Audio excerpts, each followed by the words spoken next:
তো হাই ফ্ৰেণ্ডছ, মোৰ job and ডিফেন্সৰ চেনেলটোলৈ তোমালোকক আজি আকৌ এবাৰ স্বাগতম জনালোঁ। আৰু যিহেতুকৈ মোক বহুতে SSC GD মেডিকেলৰ ওপৰত কিছু কথা সুধি আছে যে মেডিকেল কেনেকুৱা হয় বা কি চেক হয় বা হাতৰ পজিশ্যন কেনেকুৱা হ'ব লাগে, ভৰিৰ পজিশ্যন কেনেকুৱা হ'ব লাগে, তো তাৰ ওপৰতে মই কিছু আজি তথ্য দিম। গতিকে তোমালোকে ভিডিঅ'টো লাষ্টলৈকে স্ক্ৰিপ্ট নকৰাকৈ চাই গৈ থাকিলে মেডিকেলৰ কিছু তথ্য নিশ্চয় পাবা। গতিকে ভিডিঅ'টো তোমালোকে লাষ্টলৈ চাই থকা। আৰু লগতে যিসকল নতুনকৈ আহিছা পাৰিলে জব এণ্ড ডিফেন্স চেনেলটো ছাবস্ক্ৰাইব কৰি লৈ বেল আইকনটো অল প্ৰেছ কৰি ল'বা। আৰু ভিডিঅ'টো যদি ভাল লাগিছে তো তেতিয়াহ'লে লাইক এটা নিশ্চয় কৰি দিবা।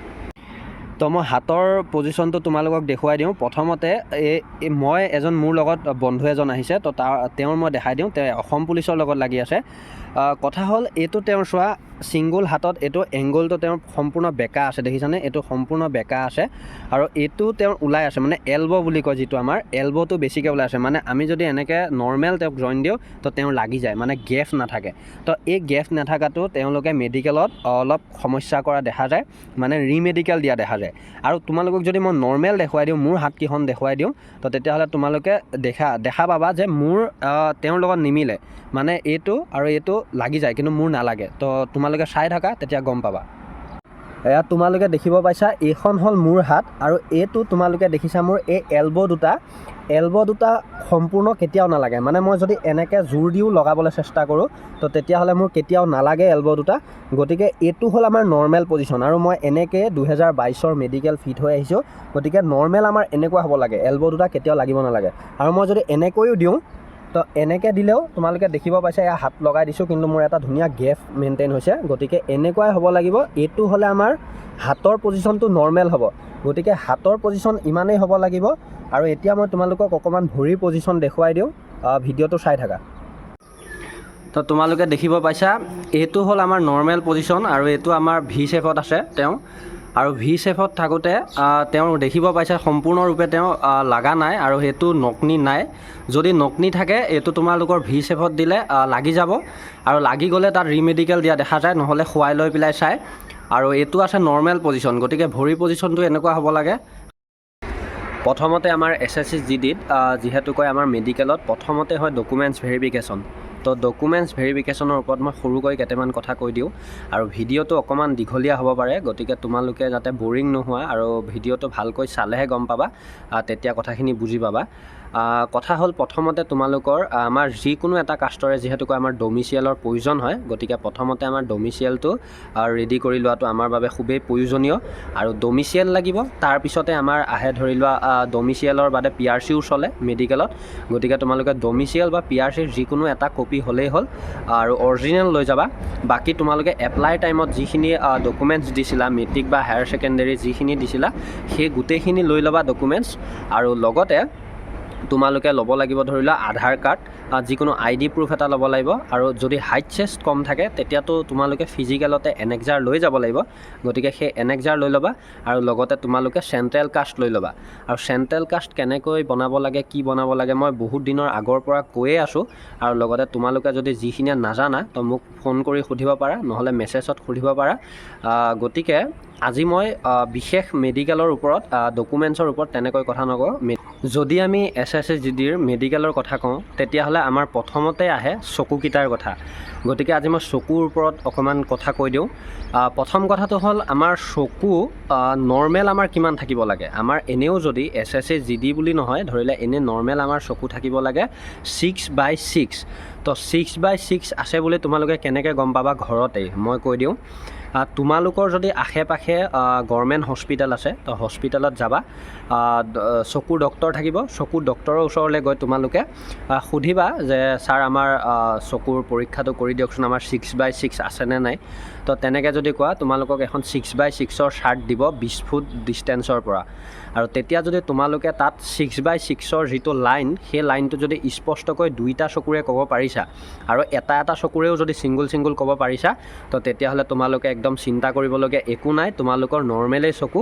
গতিকে ইয়াত যিটো পৰীক্ষা হ'ব মানে হস্পিটেলত, তোমালোকৰ সেই পৰীক্ষাটোৱে SSC GD তাতো হ'বগৈ। গতিকে চকু তাতে গম পাবা। গতিকে ঘৰত তোমালোকে দেখুৱাই লৈ যাব পাৰা। আৰু লগতে তোমালোকে যদি কাৰোবাৰ কালাৰ ব্ৰাইটনেছৰ প্ৰব্লেম আছে তো তেতিয়াহ'লে তোমালোকে অলপ মোবাইলটো কমকৈ ইউজ কৰা, কাৰণ কালাৰ ব্ৰাইটনেছৰ বেছি প্ৰব্লেম হয় আমাৰ মোবাইলৰ স্ক্ৰীনৰ পৰা। কাৰণ কিয় আমাৰ মোবাইলৰ স্ক্ৰীনত বহুত ধৰি লোৱা বিভিন্ন আমি কালাৰ দেখিবলৈ পাওঁ, গতিকে তেনেকুৱা চকুৰ আমাৰ অকণমান সমস্যাৰ সৃষ্টি কৰে মোবাইলে। গতিকে তোমালোকে যদি তেনেকুৱা কিবা সমস্যা আছে তো তেতিয়াহ'লে ঘৰতে প্ৰেক্টিছৰ বাবে তোমালোকে ফ্লিপকাৰ্টতে কালাৰ ব্ৰাইটনেছৰ বুক পাই যাবা, অৰ্ডাৰ কৰি ল'ব পাৰা। তোমালোকৰ 250, 300, 400 মানৰ ভিতৰত কিতাপখনৰ দাম আহি যায়, গতিকে তোমালোকে সেইখন লৈ ল'ব পাৰা। আৰু চকুৰ বিশেষ তেনেকুৱা প্ৰব্লেম একো নাই, এইকেইটা প্ৰব্লেম তোমালোকে ডাক্তৰৰ লগত পাতি ল'ব পাৰা। লগতে ইয়াৰ পিছত যদি কথা কওঁ, তোমালোকৰ নাকৰ পজিশ্যন কেনেকুৱা হ'ব লাগে। তো এইটো মোৰ দেখিছানে নাকটো, তো নাকটো বৰ্তমান তোমালোকে দেখিছা যে মোৰ নাকটো ষ্ট্ৰেট আছে। হয়তো কিছুমানৰ কেনেকুৱা থাকে এই নাকটো এনেকৈ বেকা হৈ থাকে বা এনেকুৱা অলপ বেকা হৈ থাকে, হাৰ্ডিডাল বিশেষকৈ। তো তেনেকুৱা বেকাটোক কয় DNSৰ প্ৰব্লেম। DNS মানে কি, যে আমাৰ এই হাৰ্ডিডাল কি হয়, বেকা হয়, মানে ভিতৰি বেকা হৈ থাকে। গতিকে এই হাৰ্ডিডাল বেকাটোক কয় আমাৰ DNS। তো সেইটো অপাৰেশ্যনৰ দ্বাৰা ঠিক হয়, কিন্তু যদি অপাৰেশ্যন কৰি লৈ ঠিক কৰি লৈ নাযায় তো তেতিয়াহ'লে সেইটো ৰিমেডিকেল দিয়ে বা আনফিট কৰাই দিয়ে।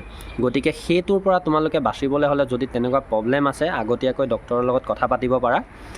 কিন্তু কথা হ'ল নাকৰ ভিতৰত আমাৰ যিটো চাইনাছৰ প্ৰব্লেম, মানে আমাৰ ভিতৰত দুইটা ফুটাতে মাংস বাঢ়ি যায়। গতিকে এই চাইনাছৰ প্ৰব্লেমটো থাকিলে কিন্তু ভয় কৰিবলগীয়া একো নাই। তাত নজেল ড্ৰপ আছে, নজেল ড্ৰপ বুলি কয়, মানে এনেকুৱা তোমাৰ সৰুকৈ টেমা থাকে, দিব পাৰি। ফাৰ্মাচীত পাই যায়। তো সেই নজেল ড্ৰপ যদি দিয়া তোমালোকৰ ভিতৰৰ মাংসখিনি কমি যায়। মানে যেতিয়া মেডিকেল টেষ্ট দিবলৈ যাবা তোমালোকে তাৰ আগে পিছে এদিন দুদিনৰ আগত যদি নজেল ড্ৰপ দি লোৱা ঠিক হৈ যায়। গতিকে সেইটো একো প্ৰব্লেমো নাই আৰু চাইনাছৰ কাৰণে আনফিটো নকৰায়। গতিকে নাকৰ প্ৰব্লেম একো নাই, ইমানখিনিয়ে কথা নাকৰ বাবে। গতিকে তোমালোকক আৰু ইয়াৰ পিছত যদি কওঁ মই কাণৰ কথা, তো কাণৰ কথা ক'বলৈ গ'লে তোমালোকৰ কাণখন আমাৰ বিশেষকৈ লেতেৰা হৈ থাকিব নালাগে। কাণ চাফা কেনেকৈ কৰি ৰাখিব লাগে মই ইয়াৰ পিছত লাইভত যেতিয়া আহিম কৈ দিম। কাণখন চাফা কৰি ল'ব লাগে, আৰু যদি বেছিকৈ লেতেৰা হৈ থাকে তো ডক্তৰৰ ওচৰত গৈ হ'লেও চাফা কৰি ল'ব লাগে, তেতিয়া তোমালোকৰ একো সমস্যাৰ সৃষ্টি নাথাকে। তাৰপিছত আমাৰ কিছুমানৰ কি হয়, কাণৰ পৰ্দাবিলাক ফটা থাকে, কাণৰ পৰ্দা দাগ থাকে বা ফুটা থাকে। গতিকে তেনেকুৱা ক্ষেত্ৰত কিন্তু ৰিমেডিকেল পালেও আনফিট কৰাই দিয়া দেখা গৈছে বা এইবাৰো দিব।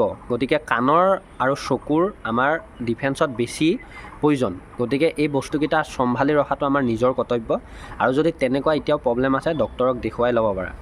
তাৰপিছত আমাৰ ফেচৰ ইমানখিনিয়ে কাম। বাকী দাঁতৰ কথা যদি কওঁ, দাঁত আমাৰ একদম লৱেষ্ট 28টা থাকিব লাগে, হায়েষ্ট 32টা, কিন্তু 32টাতকৈ কিছুমানৰ বেছিও থকা দেখা যায়। মই তেনেকুৱাও দেখিছোঁ, কিন্তু সেইটো ভয়ৰ কাৰণ নহয়, একো প্ৰব্লেম নহয়। কিন্তু যদি 28টাতকৈ কম থাকে তেতিয়া কিন্তু অকণমান প্ৰব্লেম এটা হয়। আৰু লগতে তোমালোকৰ ডেণ্টেল পইণ্ট হিচাপে 4টা দাঁত যদি তোমালোকৰ পোকে খোৱা থাকে বা প্ৰব্লেম থাকে তেতিয়ালৈকে ৰিমেডিকেল দিলেও ফিট হোৱাৰ চান্স বহুখিনি থাকে। কিন্তু 4টাতকৈ যদি বেছি দাঁতৰ প্ৰব্লেম থাকে তো তেতিয়াহ'লে তোমালোকক আনফিট কৰাই দিয়া দেখা যাব। গতিকে দাঁতত যদি তেনেকুৱা পোকে খোৱা হওক বা তেনেকুৱা কিবা পইণ্ট আছে তো সেইটো তোমালোকে নিজে ঠিক কৰাই ল'বা সোনকালে। বাকী তোমালোকৰ মেডিকেলত মানে ভয় কৰিবলগীয়া মই জনাত তেনেকুৱা আৰু একো বিশেষ প্ৰব্লেম নাই। খালি আমাৰ ল'ৰাখিনিৰ এটা বিশেষ প্ৰব্লেম দেখা যায়, পাইলছ। তো এতিয়া মই জানো বহুতৰে তেনেকুৱা বেমাৰ আছে, কিছুমানৰ ধৰি লোৱা আজি বেমাৰটো হৈ থকা 3-4 বছৰ হৈছে কিন্তু ভাল হোৱাৰ নাম লোৱা নাই, তেনেকুৱাও আছে। গতিকে তেনেকুৱাবিলাকৰতো সমস্যা হ'বই, আৰু লগতে কিছুমানৰ নতুনকৈও ষ্টাৰ্ট হৈছে। তো নতুনকৈ ষ্টাৰ্ট হোৱাখিনিয়ে ডক্তৰৰ লগত কথা বতৰা পাতি, আজিকালি যিহেতু ঔষধ ওলাই গৈছে তো ঔষধ ইউজ কৰি পেলাই তোমালোকে ঠিক হৈ যাব পাৰা, ফিট হৈ আহিবা।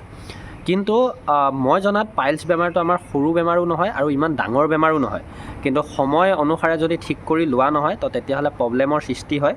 গতিকে তোমালোকে সেইটো কেনেকৈ ঠিক কৰি লোৱা সেইটো তোমালোকৰ কথা। গতিকে পাইলছৰ পৰাও বাচিব লাগিব। আৰু লগতে তোমালোকে ধৰি লোৱা এইকেইদিন ফিজিকেল কৰাৰ লগতেও ৱেটটো মেইনটেইন কৰি ৰাখিবা। লগতে হাইটৰ লগত ৱেটটো মিলি থাকিলে ভালেই বাৰু, কিন্তু নৰ্মেল আমাৰ ল'ৰা হওক ছোৱালী হওক 50ৰ তলত থাকিব নালাগে।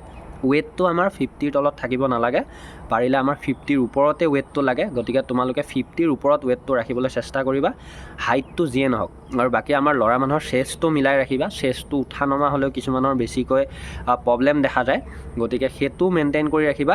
বাকী মেডিকেলৰ ওপৰত তেনেকুৱা প্ৰব্লেম বুলিবলগীয়া একো নাইও, আৰু তোমালোকে এইখিনি কথাতে গুৰুত্ব দিয়া। গতিকে ভিডিঅ'টো যিসকলে চাইছা নিশ্চয় বুজি পাবা। তাৰ বাদেও কিবা প্ৰব্লেম থাকিলে মোক ক'বা, মই কথা পাতিম।